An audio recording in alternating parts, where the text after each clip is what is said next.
கடவுள் அருள் YouTube channel நேயர்கள் அனைவருக்கும் வணக்கம். பரமத்தி வேலூர்ந்து சந்திரன் பேசுகிறேன். இந்த வரக்கூடிய மே மாதம் 11/5/2025 ஞாயிற்றுக்கிழமை அன்னைக்கு குரு பகவான் ரிஷப ராசியிலிருந்து மிதுன ராசிக்கு சஞ்சாரம் செய்கிறார். இந்த சஞ்சார காலங்கள் ஒரு ஆண்டு காலங்கள் மிதுன ராசியில் சஞ்சாரம் செய்வார். இந்த குருவின் பார்வை, குருவின் பலன் எந்தெந்த ராசிக்கு எந்த மாதிரி ஒரு நன்மையை கொடுக்கும், எந்தெந்த ராசிக்காரங்களுக்கு திருமண யோகத்தை கொடுக்கும், எந்தெந்த ராசிக்காரங்களுக்கு வீடு கட்டக்கூடிய பாக்கியம் கிடைக்கும், எந்தெந்த ராசிக்காரர்கள் சுப நிகழ்வு நடக்கக்கூடிய ஒரு தன்மை, ஒரு வீடு வாங்கக்கூடிய ஒரு தன்மை, சொத்து வாங்கக்கூடிய ஒரு தன்மை, இடம் வாங்கக்கூடிய ஒரு தன்மை, ஒரு சுப நிகழ்வை ஏற்படுத்தக்கூடிய கிரகமே குரு பகவான் தான். அப்போ அந்த குரு பார்த்தால் கோடி நன்மை என்பது அனைவருக்கும் தெரியும். அப்போ அந்த சுப கிரகத்தோட பார்வை எந்தெந்த ராசிக்கு கிடைக்குது என்பதெல்லாம் 12 ராசி வழியாக உங்களுக்கு இந்த குரு பகவான் எந்த மாதிரி ஒரு நிலைப்பாட்டை கொடுப்பார், இவரோட அருள் பார்வை எந்த அளவுக்கு இருக்கும் என்பதை இந்த 27 நட்சத்திர வழியாக 12 ராசிக்கும் இந்த குருவின் பலன் எந்த மாதிரி ஒரு நிலைப்பாட்டை கொடுக்கும் என்பதை அலசி ஆராய்ந்து உங்களுக்கு உண்டான கருத்தை முன்வைக்கிறேன். அனைவரும் பாருங்கள். பார்த்துவிட்டு உங்களோட கருத்தை இந்த சேனல் வழியாக பதிவிடுங்கள். அந்த கருத்துக்கு உண்டான எனக்கு தெரிஞ்ச ஒரு கருத்தையும் உங்களுக்கு பதிவிடுகிற நண்பர்களே. ஏன்னா ஒவ்வொருத்தருக்கும் ஒரு சந்தேகம் வரலாம். ஒரு ராசி பலன் சொன்னாலே ஒரு சந்தேகம் வரலாம். அந்த சந்தேகத்தை இந்த உங்களோட கமெண்ட் கருத்துக்களை கமெண்ட் பாஸ் வழியாக பதிவிடுங்க நண்பர்களே. அதுக்குண்டான விளக்கத்தையும் எனக்கு நேரம் இருக்கும்போது நிச்சயமாக உங்களுக்கு பதிலளிக்கிறேன். என்னோட செல் நம்பரையும் அதில் நான் பதிவிடுகிறேன். உங்களுக்கு எனக்கு சாயங்காலம் ஒரு 8 மணிக்கு மேலே உங்களுக்கு சந்தேகம் ஏதாச்சும் இருந்துச்சுன்னா கூட நீங்கள் தொடர்பு கொள்ளலாம் நண்பர்களே. நன்றி, வணக்கம். கடக ராசிக்காரங்களுக்கு லாபத்தில் குரு இருக்காருங்க. 11ஆம் இடத்துல குரு இருக்காரு. இப்போ 12ஆம் இடத்துக்கு போகிறாருங்க இந்த குரு. அப்போ லாபத்தில் இருக்க குரு 12ஆம் இடத்துக்கு போகிறாரே, நமக்கு ஏதாச்சும் விரயத்தை கொடுப்பாரா, குரு வேற மறையிறாரே, ஏதாச்சும் பிரச்சனை ஏற்படுத்துவாரா அப்படிங்கிற உங்கள் கேள்வியெல்லாம் இருக்குதுங்க.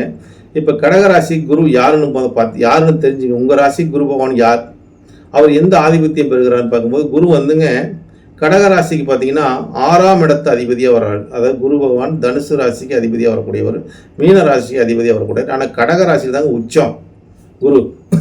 அப்போ குரு பகவான் உச்சத்தை நோக்கி வர்றாருங்க, உங்கள் ராசியை நோக்கி வர்றாரு.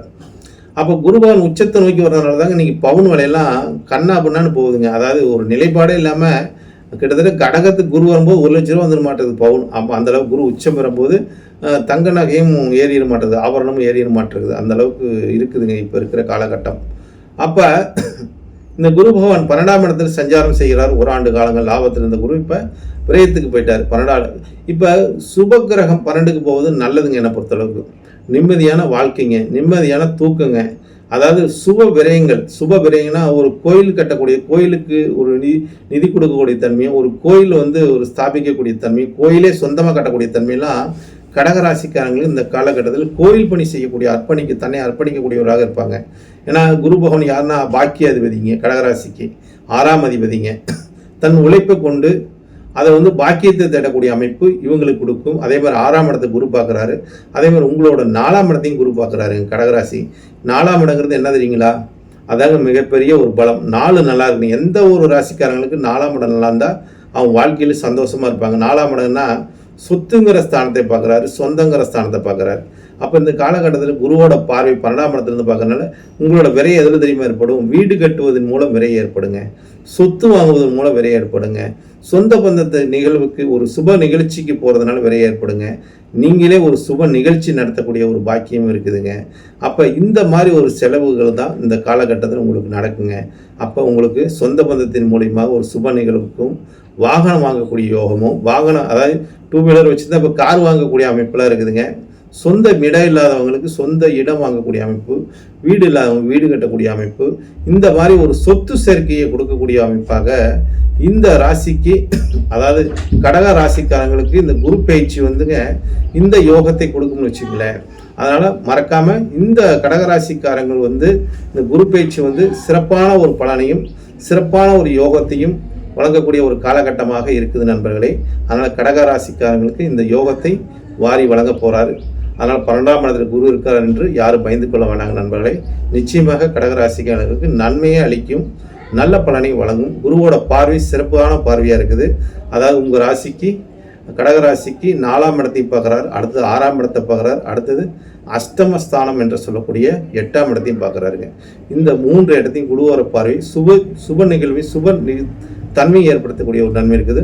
இந்த குருவினால் ஒரு ஆதாயத்தை அடையக்கூடிய தன்மை இருக்குது. அதாவது உங்களோட பாக்கியத்துக்கு 12ஆம் இடத்தை பார்க்குறார். அப்படிங்கும்போது அதனால் உங்களுக்கு தேவையில்லாத செலவுகளையும் இந்த காலகட்டத்தில் கொடுப்பார். அந்த செலவுகளை நீங்கள் எப்படி பண்ணணும் எப்படி பண்ணக்கூடாதுன்றது ஒரு முறைக்கு 2 முறை ஆலோசனை பண்ணி, யாருக்கிட்ட ஆலோசனை பண்ணணும், உங்களோட மனைவிக்கிட்ட ஆலோசனை பண்ணுங்கள், இல்லை உங்கள் குடும்பத்தார்கிட்ட ஆலோசனை பண்ணுங்கள். ஆலோசனை பண்ணி எந்த இது செஞ்சீங்கனாலும் உங்களுக்கு திருப்தியான ஒரு நிலைப்பாட்டை இந்த கடகராசிக்காரங்களுக்கு ஏற்படுத்தி கொடுங்க நண்பர்களே.